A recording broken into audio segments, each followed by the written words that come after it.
Fikira za Mungu za ajabu mno, zina thamani kubwa. Sisi tuliumbwa, Mungu alikaa katika fikira yake, akawaza, akasema. Bwana Yesu asifiwe sana. Wakakaa kikao mbinguni, sema amina. Vitu vingine vyote alikuwa anasema na viwe vikawa, akawa anasema vikawa na vikawa, lakini kwa kumuumba mwanadamu walikaa Baba, Mwana, Roho Mtakatifu. Bwana Yesu asifiwe sana.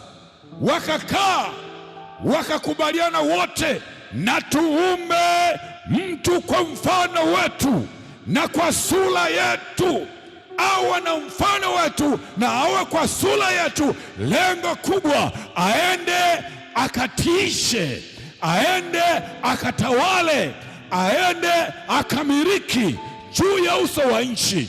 Makofi na vigelegele kwa Yesu Kristo aliye hai. Wakati anamuumba, ufahamu wake wote Mungu akauweka hapo, fikira yake yote Mungu akaiweka hapo, akaanza kumuumba mtu kwa mfano wake. Biblia imesema katika Mwanzo, akamuumba mtu kwa mfano wake, kwa sura yake. Akaanza akamuumba mtu mume, akamuumba mtu mume kwanza, alafu akamalizia mtu mke. Ule mstari wa 27. Bwana Yesu asifiwe sana. Naomba unisikilize kwa makini. Sisi tuliumbwa, sema amen, tukatengenezwa.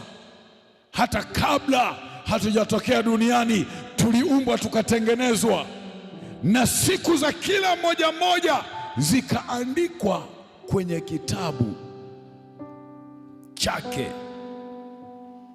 Bwana Yesu asifiwe sana. Zikaandikwa kwenye kitabu kumbukumbu, kwenye kitabu cha Mungu, kwenye choo cha Mungu zikaandikwa. Taarifa zake zote zinajazwa hapo. Makofi na vigelegele kwa Yesu Kristo aliye hai.